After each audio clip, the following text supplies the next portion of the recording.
April 23, 2019. The day that broke me. The day I buried the woman I loved and realized I no longer recognized my own son. The funeral home was silent except for the faint hum of the air conditioner and the soft sobs of distant relatives.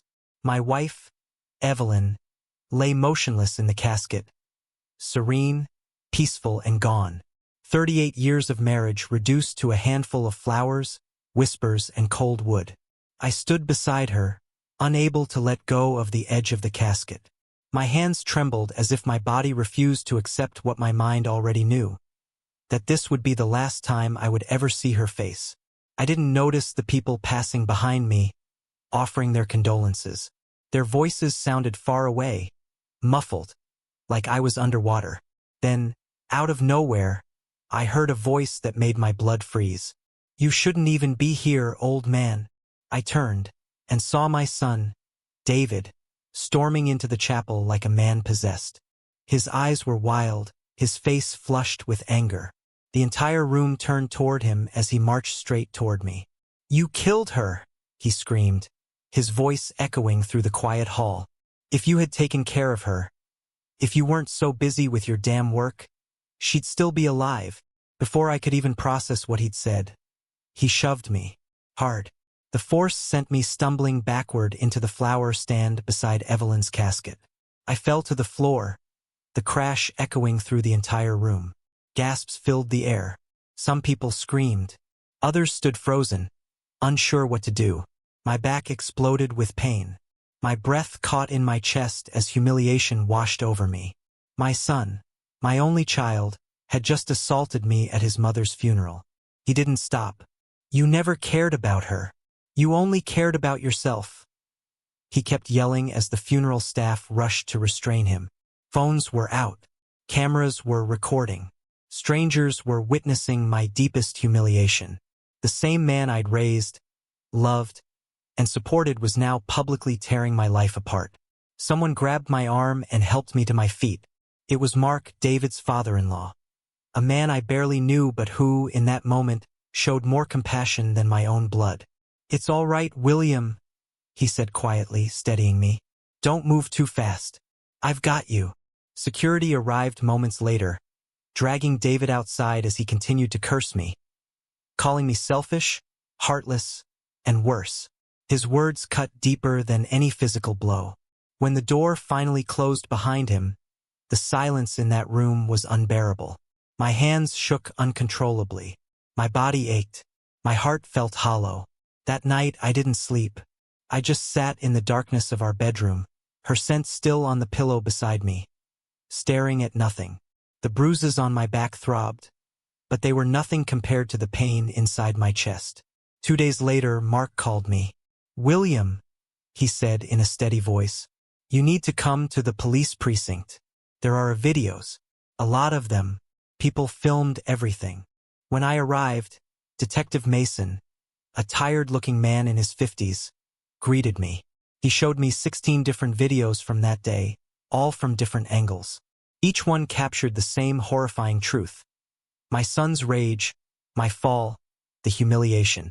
He looked me in the eye and said, "Mr. Grant, we can open an assault case, but we'll need your formal complaint. Do you want to proceed?" My fingers trembled as I signed the papers. "Yes," I said, "I do." When I walked out of that police station, I wasn't the same man anymore. Something inside me had shifted, something that would never go back to the way it was. As the sun began to set over the city, I met Mark outside. He handed me a cup of coffee and said, "You know, William, I don't think that outburst was just grief. There's more behind it." I looked at him, confused. "What do you mean?" Mark sipped his coffee and said quietly, "Your son looked desperate, not just angry, like a man who's been hiding something big." At that moment, I didn't realize how right he was. But I would soon, because what began as a public humiliation was only the first piece of a far darker puzzle. The next discovery I made about David, buried deep inside my late wife's belongings, would make me question whether my son's rage had anything to do with grief at all, or if it had been planned all along. 2 weeks had passed since the police incident. 2 weeks of restless nights, unanswered questions, and a silence in the house that felt heavier than grief itself. Evelyn's perfume still lingered in the air, her shawl draped across the armchair, her coffee mug still sitting by the window. Everywhere I looked, there she was, and yet she was nowhere. The bruises on my back were fading, but inside, I was still raw. I'd filed the complaint, watched the footage, and even sat through hours of police questioning. But the question that haunted me wasn't legal. It was personal. Why had my son, my David, done this? Grief couldn't explain it. The fury in his eyes that day was deeper, sharper, like something years in the making. On the morning of May 10th, while sorting through Evelyn's papers for her insurance documents, I found something I shouldn't have. It was a dark green folder, tucked behind a stack of old utility bills. At first, I thought it was one of Evelyn's business files. She handled our household records meticulously. But when I opened it, my heart began to race. Every document inside had David's name on it. There were letters, bank statements, printed emails, and a few handwritten notes.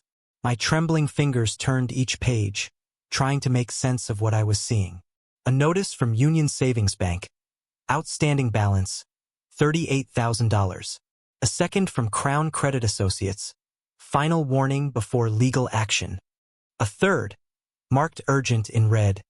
Immediate payment required to avoid seizure. My throat went dry. It wasn't one debt, it was dozens. Some documents showed small business loans. Others were personal. There were online gambling transactions, short-term payday loans, and even peer-to-peer lending apps. But the worst was an email exchange dated February 2020 between David and a man named Marcus Lee. David, if you don't repay the $42K by June 30th, my partners will take this to court. Maybe it's time to talk to your father. I hear he's sitting on quite a bit of money. Marcus. Beneath it was David's reply. My father's not generous, but I'll figure something out. Just give me time. I have a plan. Plan. That single word made my stomach twist. I sank into Evelyn's chair and stared at those papers for what felt like hours. All the anger, the shouting, the shove at the funeral. It wasn't about Evelyn's death. It was about money. I called Mark immediately. He arrived within half an hour, and together we went through every page. With each new letter, his face darkened.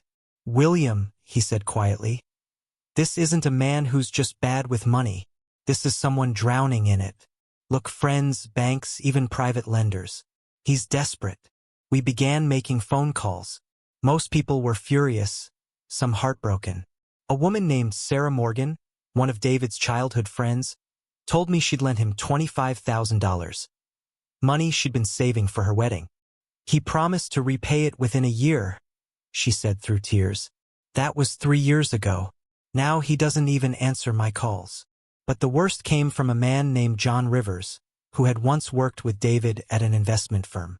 Mr. Grant, he told me, your son used to say something that really disturbed me. He joked that once you kicked the bucket, his financial troubles would be over. I thought it was dark humor. Now I'm not so sure. The room spun. I felt sick. That wasn't humor, that was premeditation. Mark placed his hand on my shoulder. I think your son's outburst at the funeral wasn't random, William. He's been waiting for something to happen. To you. And when it didn't, he snapped. That night, I couldn't sleep.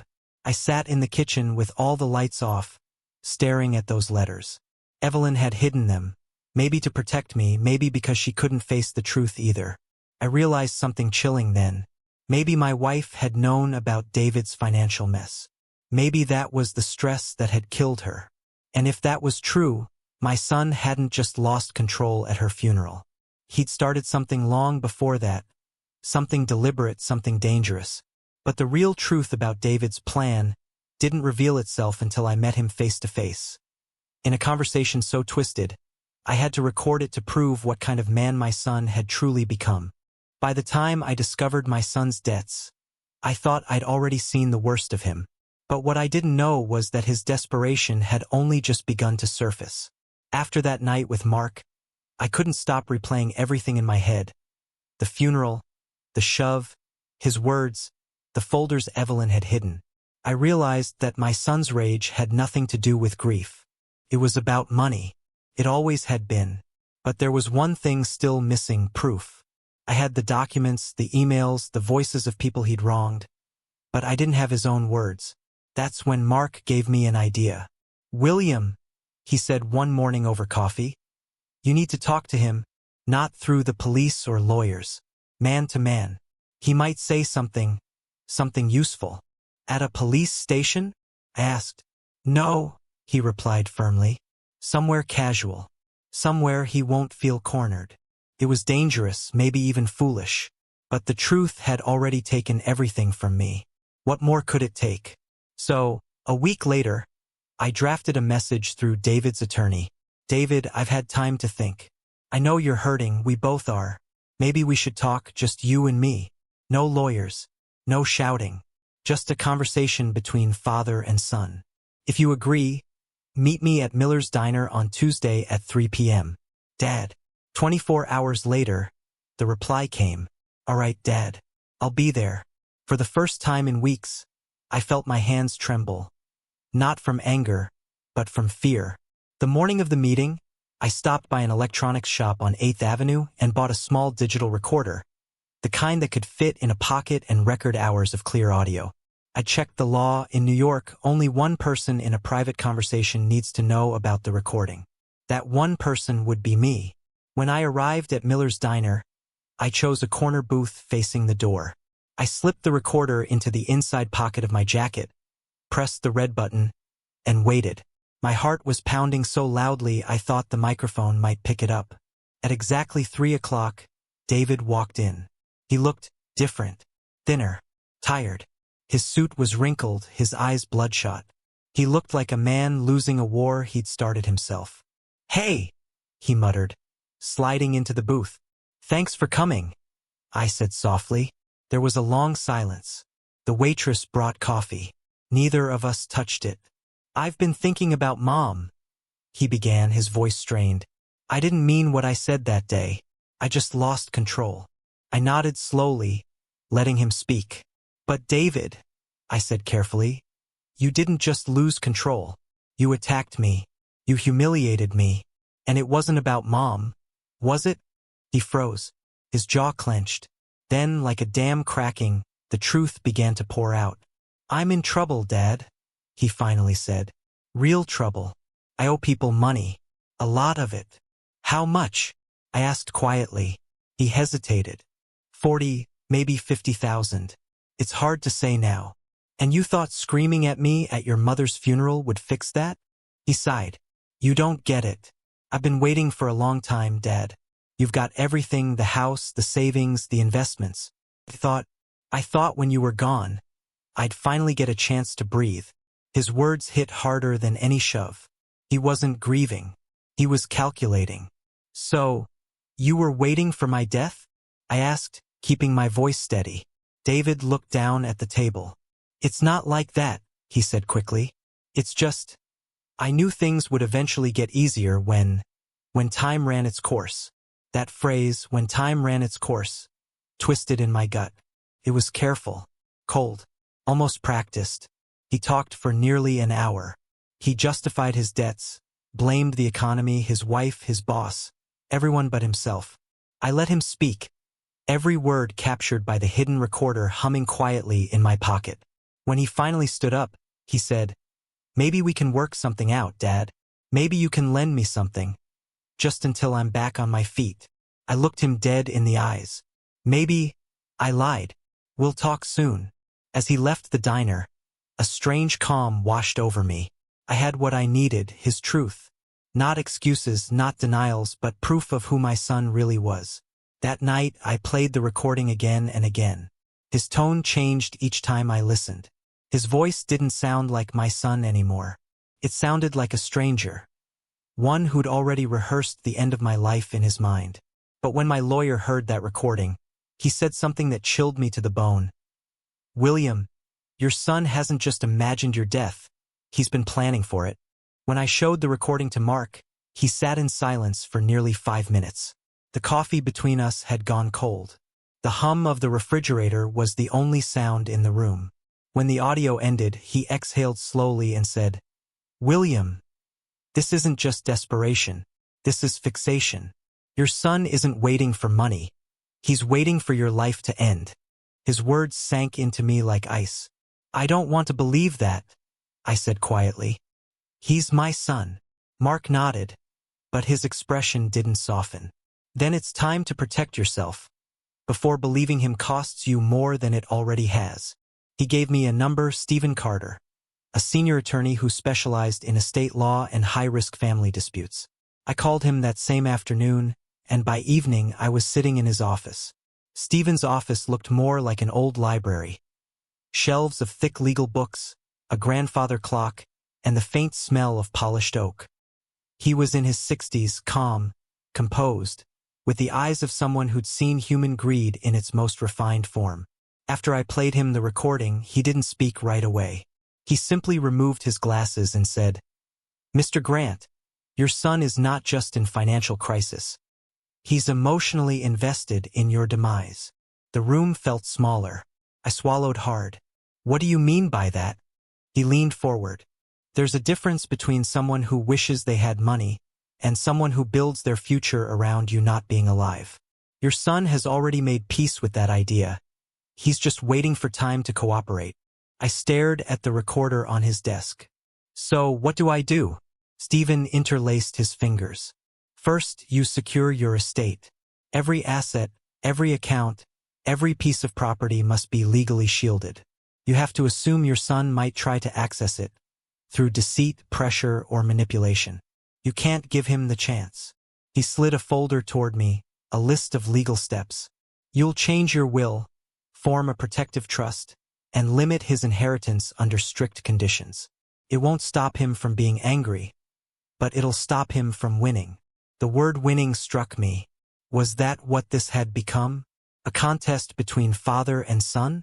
"I never thought I'd need protection from my own blood," I murmured. Stephen gave me a look that mixed sympathy with weary experience. "Family is where betrayal hurts most, Mr. Grant. But it's also where you must draw the sharpest lines."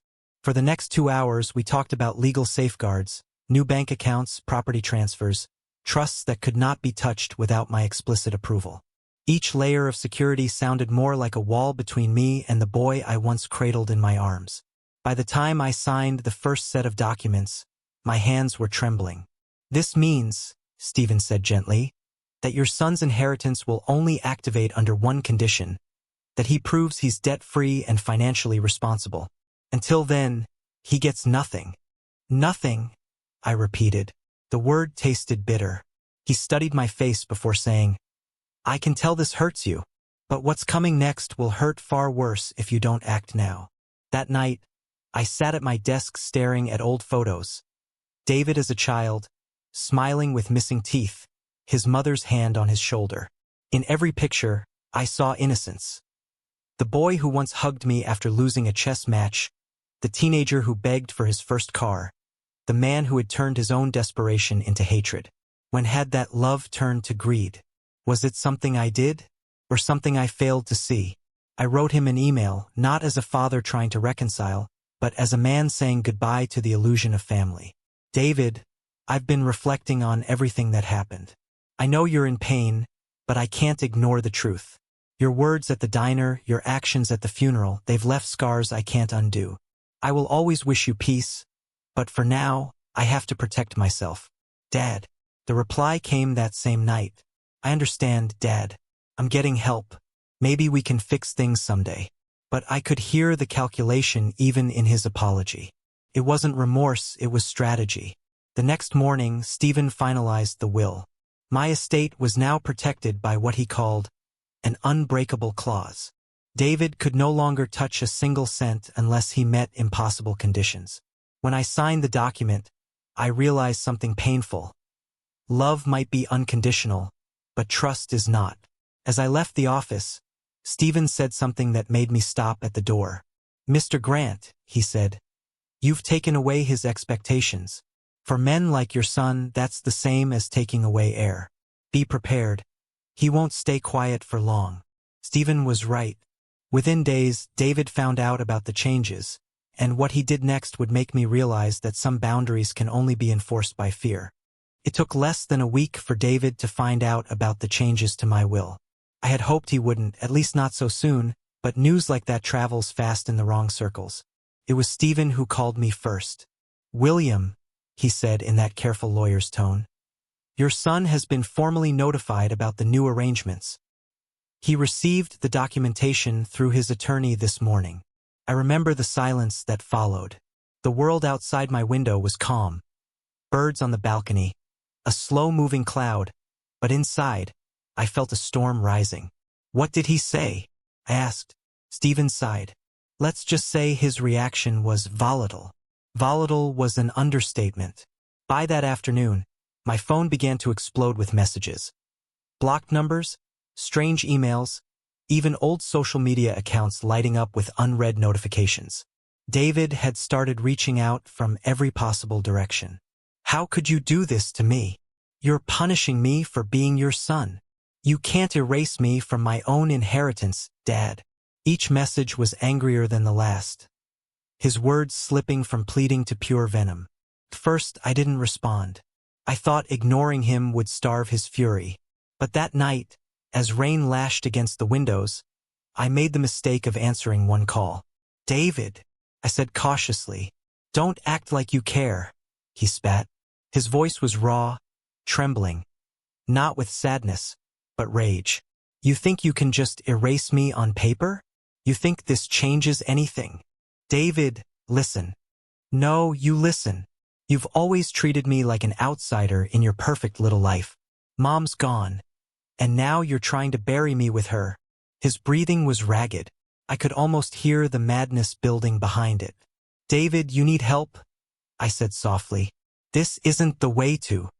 The line went dead. I sat there for several minutes, the dial tone buzzing in my ear, and realized I was shaking. He wasn't just angry. He was dangerous. By morning, Stephen called again. "William, you need to take precautions. If he's contacting you directly, we can request a restraining order." I hesitated. "He's my son." "He's also a man who just threatened you," Stephen replied bluntly. "Don't confuse blood with safety." Mark came by that afternoon, bringing groceries and the kind of comfort only old friends know how to give. We sat at the kitchen table, the documents spread out between us. "You've done everything right," he said. "But men like David, they don't let go easily. They always think they can win you back or outsmart the system." "I know," I said quietly. "But this time, the system is ironclad." Mark leaned back in his chair. "That might make him even more desperate." And he was right. A few nights later, I woke to the sound of something outside, metal against glass. For a moment, I thought I was dreaming. But when I looked out the window, I saw the faint outline of a figure near the driveway. My heart pounded as I reached for the phone and dialed the police. By the time they arrived, the person was gone. The only trace left behind was a boot print in the mud, a brand I recognized immediately. David owned a pair just like it. The officers took notes, checked the yard, and left with promises to increase patrols. But I knew they wouldn't find him. David was too careful when he wanted to be. For the next few days, I couldn't sleep properly. Every creak in the house, every passing shadow outside made my chest tighten. I even started locking my bedroom door at night, something I hadn't done since Evelyn passed.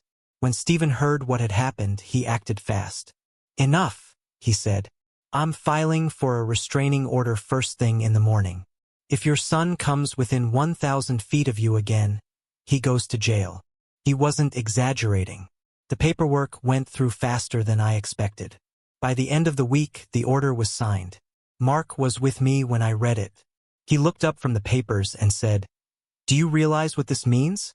"Yes," I said, staring out the window at the fading daylight. "It means I've lost him completely." Mark nodded slowly. "Maybe, but it also means he can't hurt you anymore." I wanted to believe that, but late that night, as I sat in the quiet of the living room, I couldn't shake the feeling that something had shifted permanently. A father's love had turned into defense. A son's desperation had turned into obsession. And beneath it all, there was something darker, something that whispered that this story wasn't over yet. Because just when I thought the restraining order would keep me safe, David found a new way to reach me. one that didn't require getting close at all. After the restraining order was issued, I thought it was over. For the first time in months, I felt like I could breathe again. The police had copies of the document, my lawyer had backups, and my phone number was changed. Every account that David could use to contact me was blocked. For the first time since Evelyn's death, my house was quiet. Too quiet. But quiet doesn't always mean peace. Sometimes it means the storm's waiting for its cue. At first, it started small. Letters slipped under my door with no return address. The handwriting was jagged, angry, sometimes barely legible. You think paper can protect you? I'm still your son, whether you like it or not. You owe me what's mine. Each note was unsigned, but I knew that handwriting as well as my own. I'd seen it on birthday cards when David was little. Back then, his DS always slanted forward, just like these. I took the letters to the police. They said there wasn't much they could do unless he broke the distance rule physically. As long as he didn't show up in person, the restraining order meant nothing. Mark insisted I install security cameras around the house. Within days, my home looked less like a place of mourning and more like a fortress. Motion sensors, reinforced locks, and a camera above every entry. Still, I couldn't shake the feeling of being watched. When I took out the trash, I'd catch glimpses of a car idling too long at the corner. When I returned from grocery runs, I'd notice muddy footprints by the mailbox. Once, I found a dead rose on my porch. Its petals crushed, its stems snapped in half. A message, quiet but deliberate. I started recording everything. Dates, times, even noises I couldn't explain. Mark thought I was being paranoid until one evening he heard it too. We were in the living room, reviewing foundation paperwork when a faint thud echoed from the backyard. Then another. We froze. Mark moved toward the curtains and parted them just enough to see outside. A dark figure stood near the fence line, still unmoving, watching the house. "William," he whispered. "He's here." I grabbed the phone and dialed 911. By the time the officers arrived, the figure was gone again, like smoke in the night. But they found something else. Footprints. The same tread pattern from the last time I'd called. And this time, beside them, a lighter silver, engraved with the initials DG. My son's initials. The officer turned it over, nodded, and said, "If he steps foot here again, we'll take him in. You have my word." They increased the neighborhood patrols, but that didn't stop him. He simply changed tactics. A few days later, I started receiving emails, anonymous at first, but unmistakably his tone. The first few were written in anger, but then they became manipulative, almost pleading. "You've turned everyone against me. I just wanted what's fair. You were supposed to take care of me, not destroy me." Each message ended with a line that made my blood run cold. "You can't hide behind your papers forever, Dad. Eventually, you'll have to face me." Stephen urged me not to respond. "He's testing your limits," he said. "If you reply even once, you give him an opening." So I didn't. Not one word. But silence has a price. When you don't feed a fire, it doesn't die quietly, it explodes. 2 weeks later, one of my bank accounts was flagged for unauthorized access attempts. Then my email password was changed without my consent. Someone had tried to log into my investment portal 3 times in one night. The investigators traced the source back to a cafe Wi-Fi network in the city. David's neighborhood. That was the moment I realized this wasn't anger anymore. It was war. My son had stopped trying to win my sympathy. Now he wanted to win control. Mark came over the next morning with breakfast, but I barely touched it. "You look terrible," he said softly. "I don't sleep much," I admitted. "It's like he's inside my house without even stepping in." Mark placed his hand on my shoulder. "Then we fight him another way. You've played defense long enough, William. It's time to take this to court again. For stalking and harassment." He was right. But even as I nodded, something deep down whispered that David wouldn't let it end in a courtroom. He'd want it to end on his own terms. And if I was right, he'd already decided what those terms would be. That night, the cameras finally caught him. Standing in my backyard, just beyond the porch light, staring straight into the lens with a look I'll never forget. I'll never forget the night the cameras caught him. It was a Thursday in late October, cold, windless, the kind of night where the world feels too still. I was in bed, half asleep, when my phone vibrated with a soft buzz. It was a motion alert from my security system. Movement detected. Backyard. 2:14 a.m. My heart skipped. I opened the app, my hand shaking, and there he was. David. He was standing at the edge of the yard, just beyond the reach of the porch light. The image was grainy but unmistakable, the same build, the same posture, the same jacket I'd once given him for his college graduation. He wasn't moving, just standing there, looking straight into the camera. Then, slowly he raised his hand and waved. A coldness spread through my chest.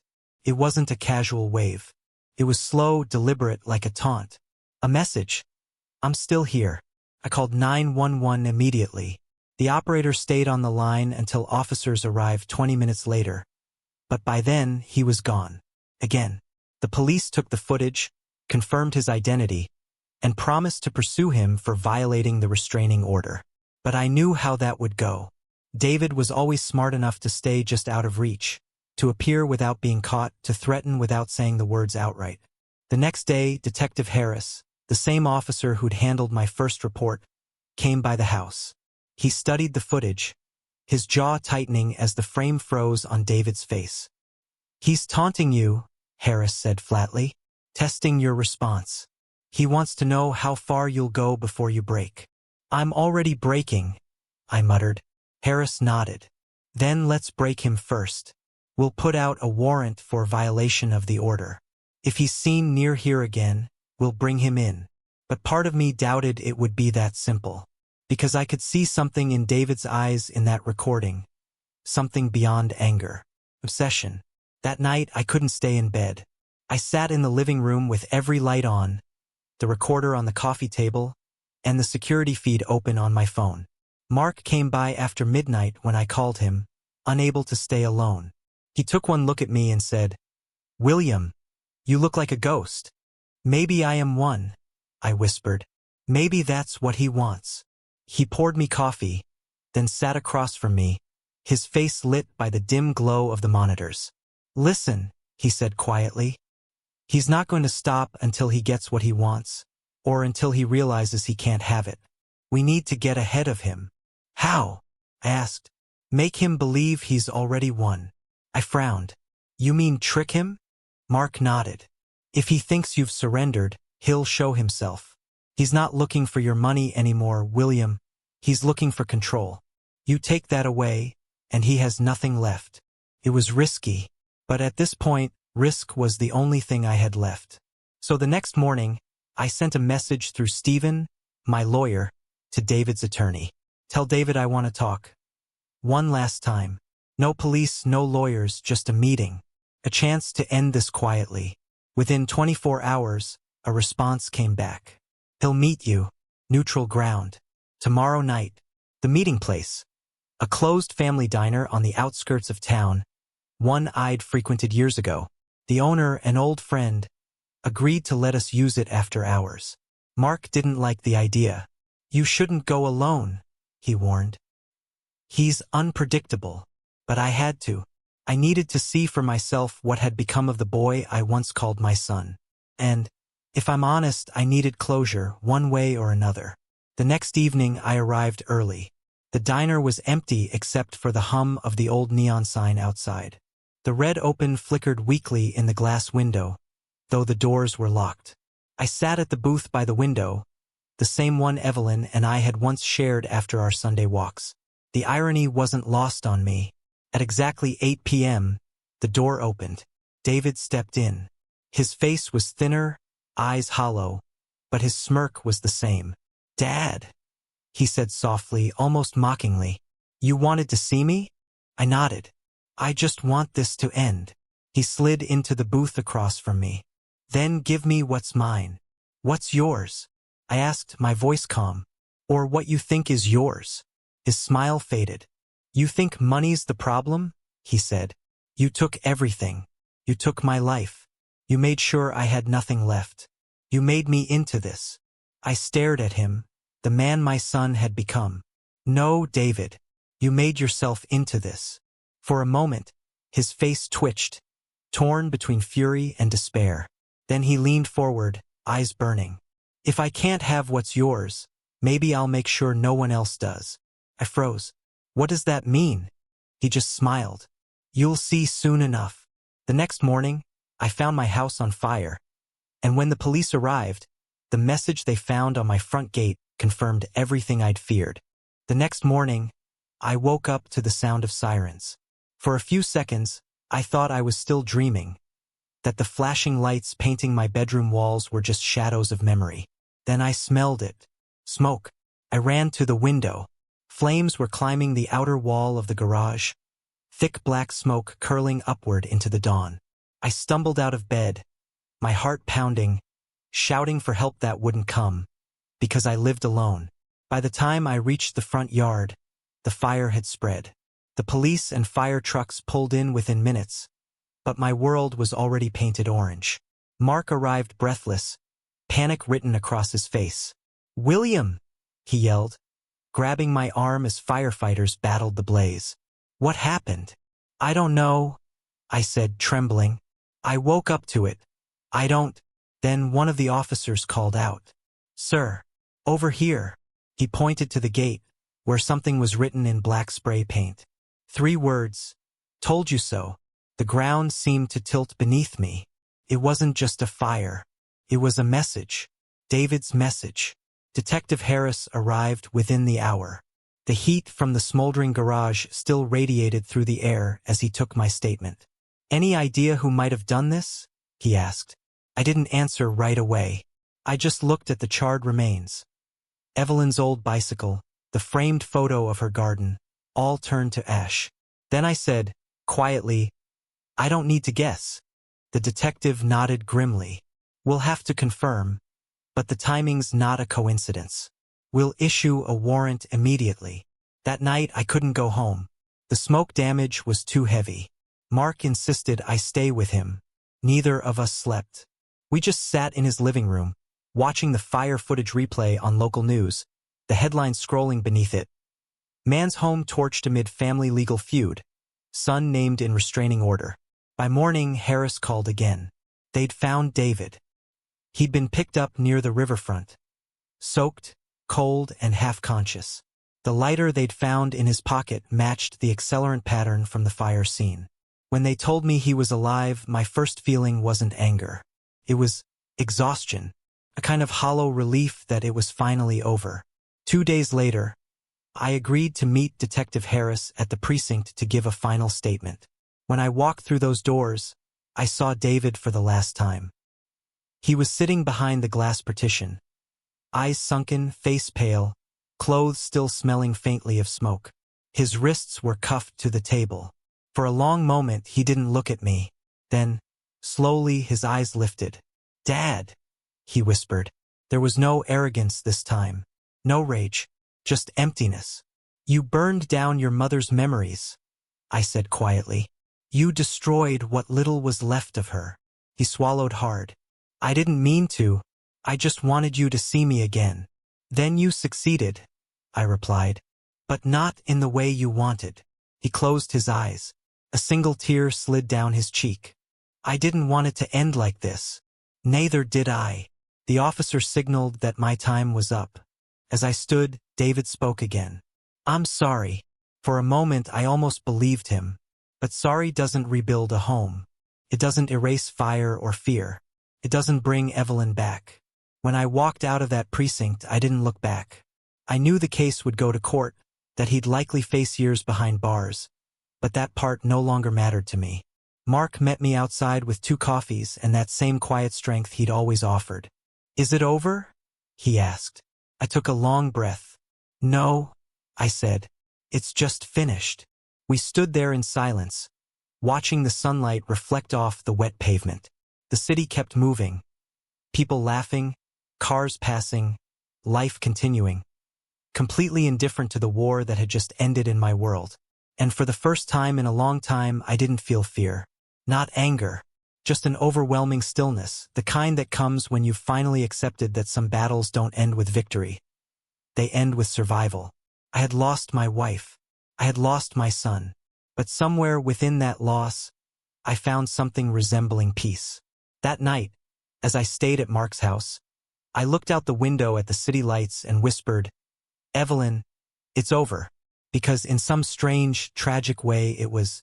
Months later, when I rebuilt my home from the ashes, I received one final letter, this time from prison. And inside it, David wrote something that changed how I saw everything that had happened. It had been almost 6 months since the fire. 6 months since the smoke had cleared, since David had been taken away in handcuffs, since I'd last heard his voice. The house had been rebuilt, or at least most of it. The walls were new, but they still smelled faintly of ash. The floors creaked differently, as if remembering where the flames had once been. Every nail, every coat of paint reminded me that I was rebuilding more than a home. I was rebuilding myself. Mark still checked on me every week. He'd bring groceries, sit for coffee, and make sure I didn't slip too far into solitude. Sometimes we'd talk about the past. Other times, we'd just sit in silence, listening to the wind hum through the empty rooms. Life had become quieter, safer, but not easier. Grief doesn't vanish when the chaos ends. It just changes shape. Then, one ordinary morning, a letter arrived. No return address. Just my name, written in familiar, uneven handwriting. I froze the moment I saw it. David's handwriting.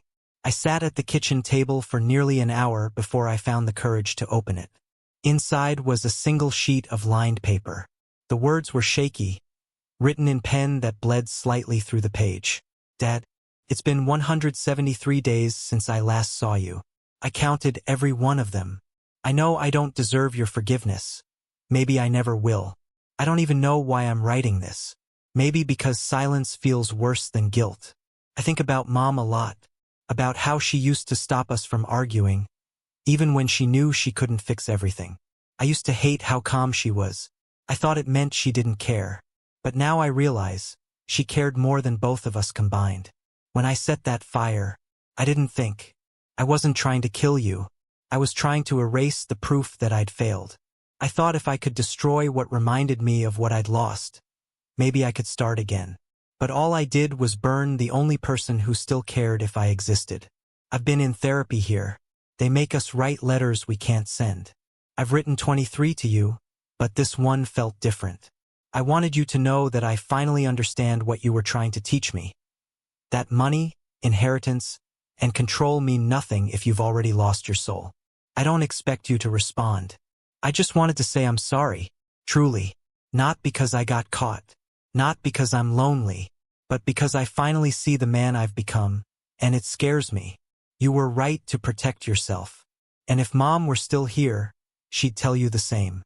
Maybe one day, when I walk out of these walls, I'll be someone worthy of the name you gave me. David. By the time I finished reading, the paper was damp in my hands. The words blurred from the tears I hadn't realized were falling. For years, I'd convinced myself that forgiveness was weakness, that letting go meant surrendering everything Evelyn and I had stood for. But as I sat there, rereading my son's words, I felt something shift. It wasn't forgiveness. Not yet. But it was the beginning of it. I folded the letter carefully and placed it in the top drawer of my desk, beside the few photographs that had survived the fire. Evelyn's smile stared back at me from the frame, warm, patient, knowing. Mark dropped by later that afternoon. When he saw the letter on the table, his eyes softened. "From him?" he asked. I nodded. "Yeah. Are you going to write back?" I hesitated. "Not today. Maybe one day." He smiled faintly. "That's a start." That night, I went outside for the first time in weeks. The air was crisp, the sky clear, stars scattered like tiny scars of light across a dark horizon. I stood by the rebuilt fence, the same spot where David once stood, waving at the camera, and whispered into the cold air, "I hope you find peace, son." The wind carried the words away, soft and uncertain, but somehow, I knew they'd reach him, wherever he was, whatever he was becoming. Because for all the pain, all the ruin, all the nights spent fearing his shadow, there was one truth that remained. Love doesn't vanish with betrayal. It just learns to live with the scars. I turned off the porch light, walked back inside, and closed the door. This time, it didn't feel like locking the world out. Felt like letting life back in.